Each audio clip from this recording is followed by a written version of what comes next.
eu assisti pela primeira vez o suposto melhor filme de 2025. And the Oscar goes to Anora. Sean Baker!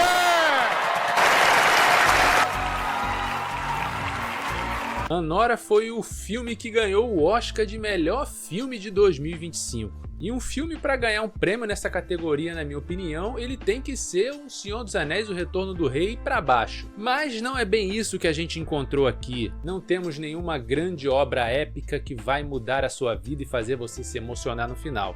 Muito pelo contrário, temos um filme que tem como temática principal abordar a profissão mais antiga da história da humanidade, o job. Profissão essa que inclusive está extremamente em alta nos últimos tempos. E eu não sou do tipo conservador que vai querer te convencer que ser do job é errado, mas colocar uma profissão como essa como um exemplo a ser seguido eu acho no mínimo bizarro. Mas quem sou eu para cagar regra aqui em pleno 2025, né? Sou só mais um cara com uma opinião um tanto quanto controversa para a maioria das pessoas. Então é isso, se prepara porque tá na hora daquele filmaço.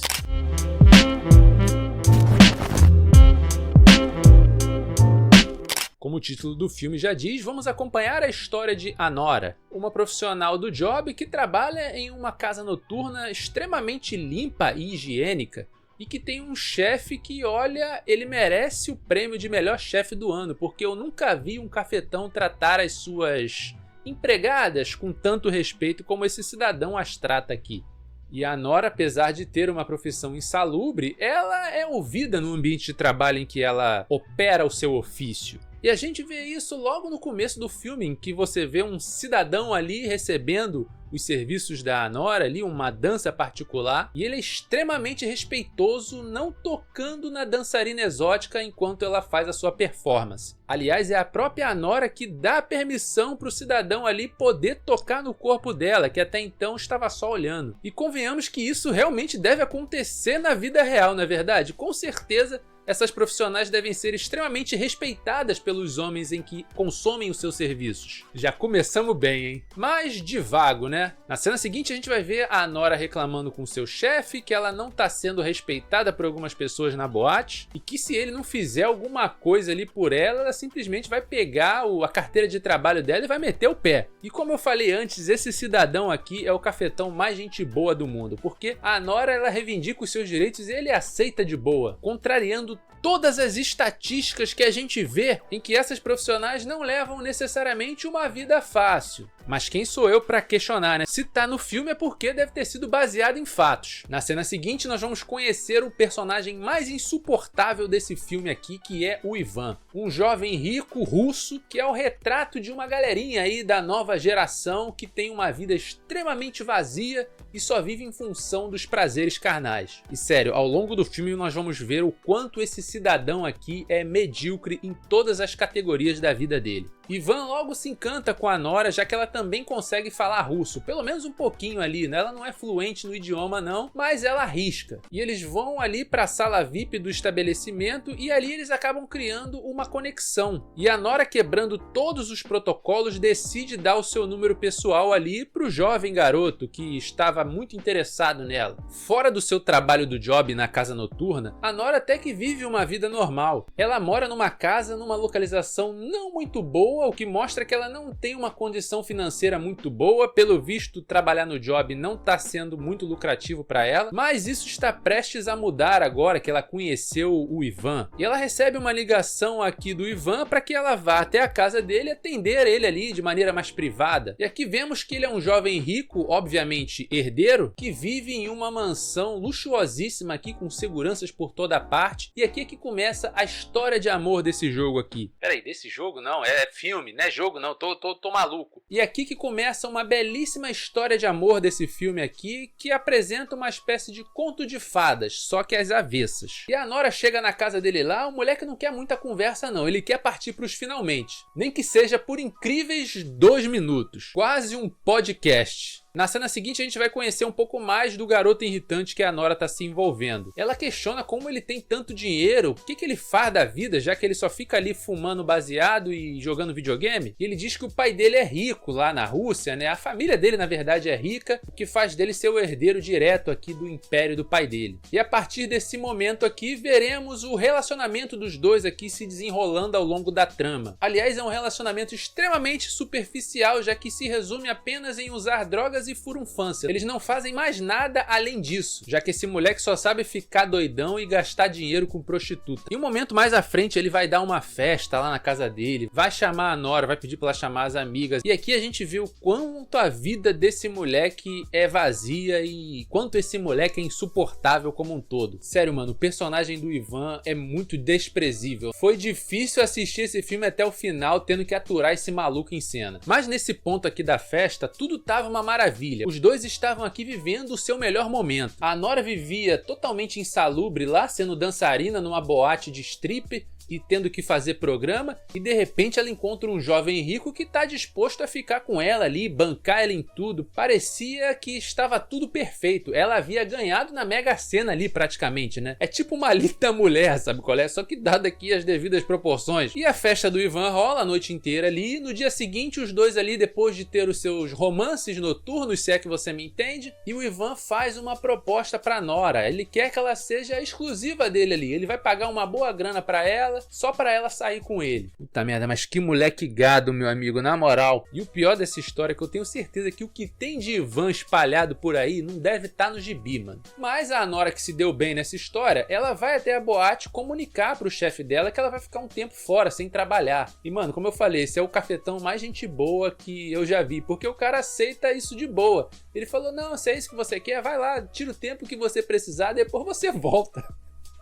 E a Nora então vira a namoradinha do jovem Beta aqui, que tem tanto dinheiro pra gastar que ele nem sabe como que ele vai fazer isso. Aliás, né, eu me expressei mal, ele não tem dinheiro, quem tem é o pai, né? Aí a gente vê como a vida é injusta, como esse moleque tem tanto dinheiro sem ter trabalhado nunca na vida dele, e você aí se matando ouvindo o esporro do chefe para ganhar R$2.000 por mês. E seguimos com a vida de sonho do Ivan, ele só quer curtir com a Nora ali, aproveitar o tempo com ela, e eles decidem ir até Las Vegas, curtir mais um pouco. E por mais que seja insuportável algumas cenas e ver essa galera curtindo aqui como se não houvesse amanhã, em uma diversão extremamente vazia, que chega a ser um pouco niilista mesmo, né, ver essa parada aqui. Porque simplesmente viver a vida assim, sem nenhum propósito, pra mim não faz o menor sentido, mano. E nesse ponto aqui eu já tava pensando, pô, tá tudo muito bom, tá tudo muito legal, mas isso aqui vai dar problema em algum momento. Porque é óbvio que isso vai acontecer, né? Isso já tá premeditado. E o Ivan revela que tá tudo muito bom ali com a Nora, eles estão curtindo muito, mas que ele vai ter que voltar pra Rússia porque o pai dele quer que ele assuma a empresa que eles trabalham.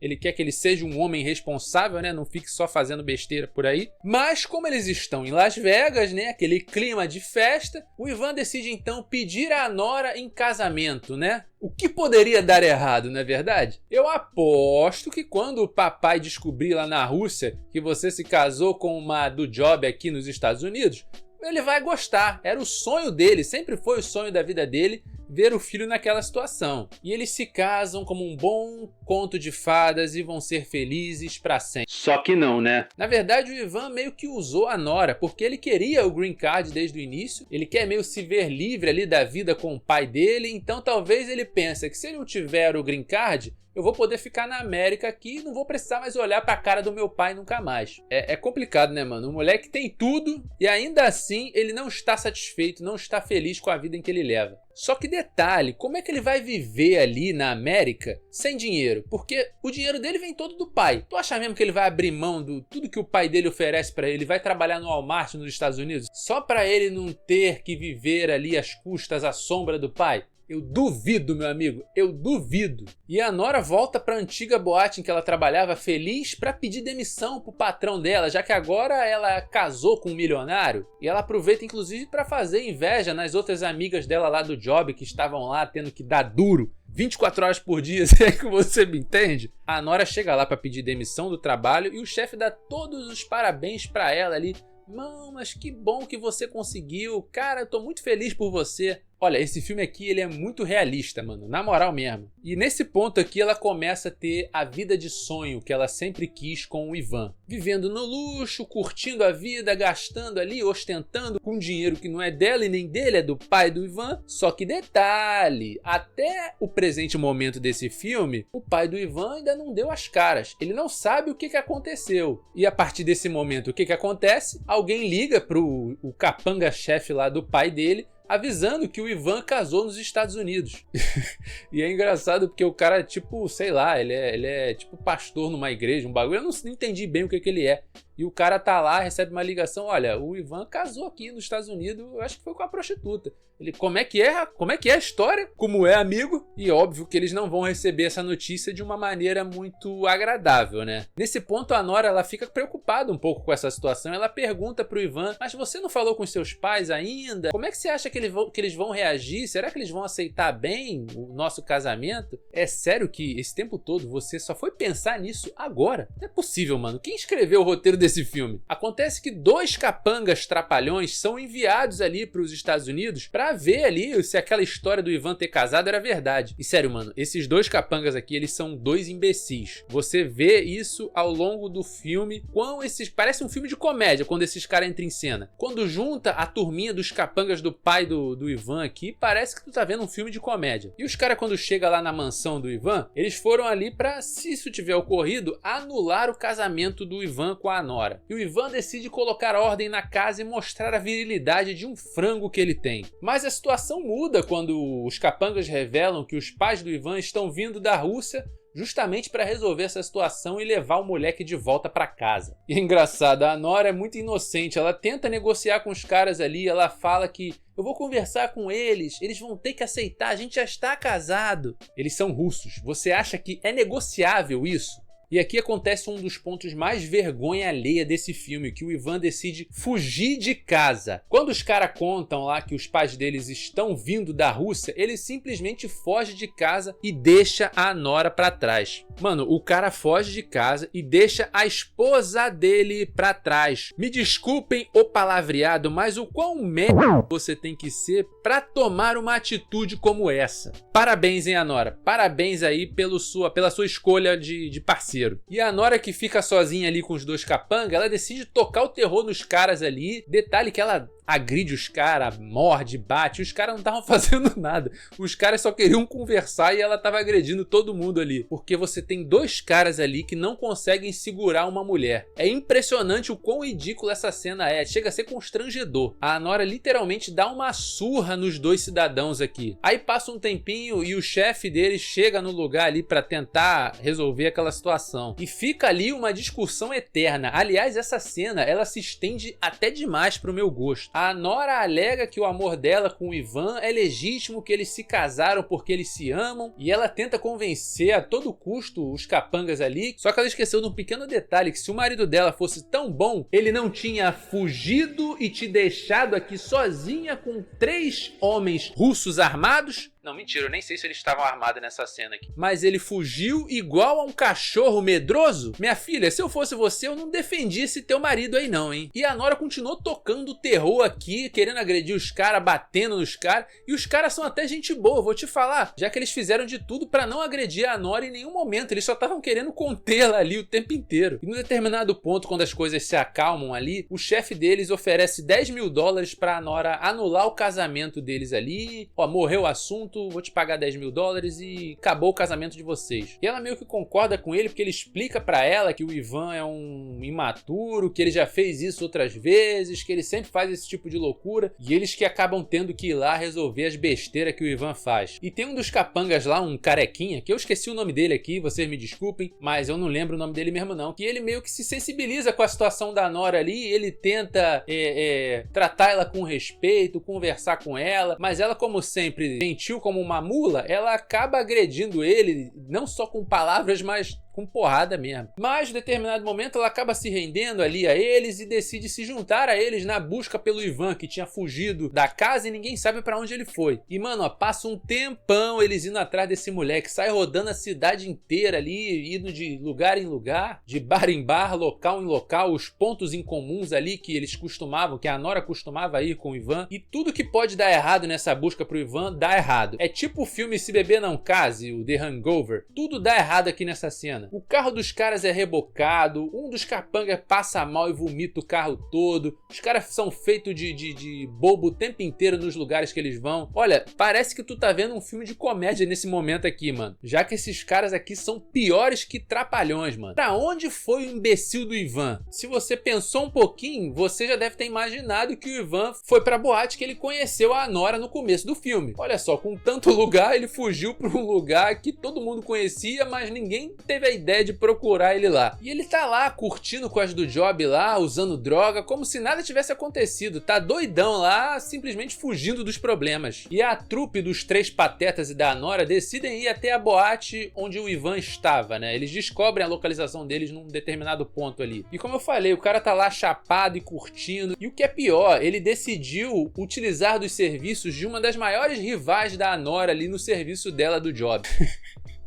É tipo o cara ir no trabalho dela e começar a sair com a maior rival dela no trabalho, tá ligado? E a Nora consegue chegar até ele lá. Só que o cidadão tava tão chapado, que ele simplesmente não consegue trocar duas palavras com ninguém ali, com nenhum ser humano daquele lugar. Não, e o pior de tudo é que ela vai lá, ela ainda quer conversar com ele pra tentar convencer ele a ser homem, a assumir ela como mulher. Minha filha, olha o que esse moleque tá fazendo, por que tu tá dando moral pra ele ainda? E aqui vale ressaltar um ponto positivo desse filme aqui. Eu vou falar da parte técnica. A direção desse filme é muito boa, mano. Eu gosto das cenas aqui. Nessa cena mesmo da boate, tem uns planos muito bacanas aqui, que dá um dinamismo legal nas cenas. Na cena anterior também, que eles estavam procurando lá o Ivan pela cidade, tem vários planos bacanas ali, que você mostra os enquadramentos legais. Cara, o filme ele é bem dirigido, mas o roteiro mais ou menos. Ivan, que agora foi encontrado, é finalmente levado para sua mansão para no dia seguinte eles irem até o juiz para anular o casamento. E no dia seguinte o Ivan acorda com uma ressaca tão forte que ele não consegue nem ficar em pé, meu amigo. E detalhe que os pais do Ivan estão para chegar na cidade ali naquele dia. E eles vão até o fórum lá na frente do juiz para tentar anular o casamento. E é uma das coisas mais vergonhosas que você vai ver no filme,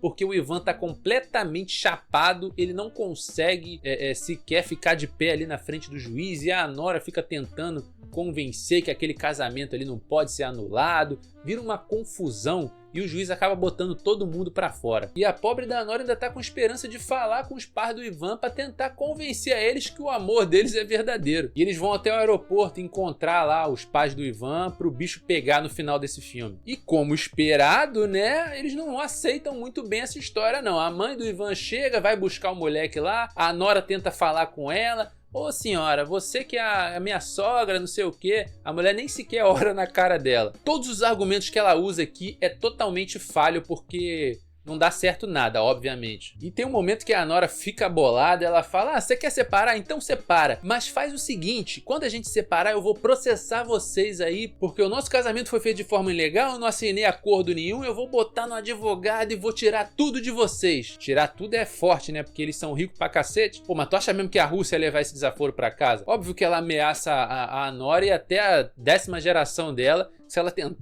ela pensasse em fazer alguma coisa de processo pra cima deles, ela com certeza ia acabar com a vida dela. Aí ela fica, ó, pianinha, não fala mais nada. Eles então vão finalmente anular o tal casamento. Mas uma coisa aqui tem que dar o crédito pra Nora. Ela é afrontosa, mano. Ela não abaixa a cabeça pra ninguém, mano. Ela peitou o segurança, ela peitou os pais do Ivan, ela peitava a galera lá na boate. Olha, tem que dar esse crédito pra ela aqui, porque a mulher é braba. Tem personalidade forte e isso é admirável na personagem dela, tá? Eu acho que também pra atuar na linha de profissão que ela atua, você tem que ser um pouco assim, né? Mas a linda história de amor dela com o imbecil do Ivan finalmente chega ao fim. E ela vai pra casa do Ivan lá, passar só essa noite pra pegar as coisas dela no dia seguinte e ir embora de vez, né? E ela passa a noite lá, ela e o careca lá, o capanga careca, que eu falei que tinha sido até legal com ela num determinado ponto do filme, e eles bizarramente acabam criando uma conexão, o que não faz o menor sentido, mas acontece aqui. E tem uma cena que eu achei, no mínimo, de gosto duvidoso. A Nora pergunta pra ele por que ele não a estuprou quando ele teve a chance. Aí ele fica meio, oi? Como é que é? Ele simplesmente vira pra ela, por que eu não fiz isso? Porque eu não sou isso, pô. Aí ela vira pra ele e fala que ele tem olhos de estupro. E mais, ela ainda fala que ele é medroso, que ele não tem coragem de fazer isso. Mano, mas que papo é esse, mano? Tu tá sozinha na casa com um cara que tu não conhece, tu manda uma dessa? Mas que papo de maluco é esse, mano? Quem escreveu essa porcaria desse diálogo? Agora, assim, por mais absurdo que isso pareça, eu sei que isso é muito mais profundo do que parece. Ela falou isso porque provavelmente ela sempre foi vista como objeto a vida inteira, pelo fato dela fazer essa profissão, né? Os homens acabam vendo ela como um simples objeto de desejo. Então quando ela vê um cara que simplesmente trata ela com respeito, ela acha um absurdo aquilo. Ela acha, como assim? Esse cara tá me tratando bem? Ele não quer fazer nada comigo? Tu dá esse conflito no cérebro dela, né? Porque ela acha que todo homem só vê ela como um pedaço de carne. No dia seguinte, ela vai embora pra casa, voltar pra sua vida adiante, e o careca lá leva ela em casa de carro, e os dois acabam tendo um diálogo final no veículo ali, que é bem interessante até. E ela acaba bizarramente tendo relação com ele ali no carro, do nada, tá ligado? Eu fiquei, oi? Oi? Como é que é? Pra quê? Mas, novamente, aquela história, eu entendi que, tipo assim, os dois, apesar dos pesares, apesar de estarem em espectros diferentes, eram bem parecidos ali naquela história. Ambos eram excluídos ali naquela sociedade, faziam trabalhos que eram meio marginalizados, a Nora vendendo corpo e o outro sendo meio capanga de mafioso. Então, assim, e eles eram meio que invisíveis naquele mundo ali, né? Então, talvez a conexão dos dois ali é criada justamente por isso. Ele vê na Nora algo muito próximo ao que ele é, e a Nora acaba percebendo isso naquele momento. E naquele momento é quando ela percebe que eles têm mais em comum do que aparentava ser até então. E apesar de ser meio gratuito os dois terem relação ali no carro, ainda assim é uma cena legal que faz sentido ali quando você analisa de maneira mais profunda. E é esse o ponto que o filme acaba. O filme acaba aqui e é isso. O Conto de Fadas durou um tempo, mas no final terminou de maneira agridoce, eu diria. E esse foi a Nora, o melhor filme de 2025 segundo o Oscar. E dá pra dizer que ele é o melhor filme do ano? Definitivamente não, meu amigo. Ainda mais no ano que a gente teve Duna Parte 2. Ele não é de um todo ruim, mesmo eu tendo metido pau nele assim. Ele tem o seu valor, mas ele não faz muito sentido em muitas coisas que acontecem aqui. Mas eu acho que toda essa glamorização aí do job, eu acho que foge totalmente da realidade. Sei lá, cara, pra mim não rola não. Muito obrigado se você assistiu esse vídeo até aqui. Não se esqueça de deixar o seu comentário aqui embaixo, o seu like e se inscreva no canal, é muito importante, mano, pra ajudar esse canal aí a crescer e o YouTube a recomendar-nos para mais pessoas. É isso, cara, até a próxima aqui no canal Aquele Filmaço.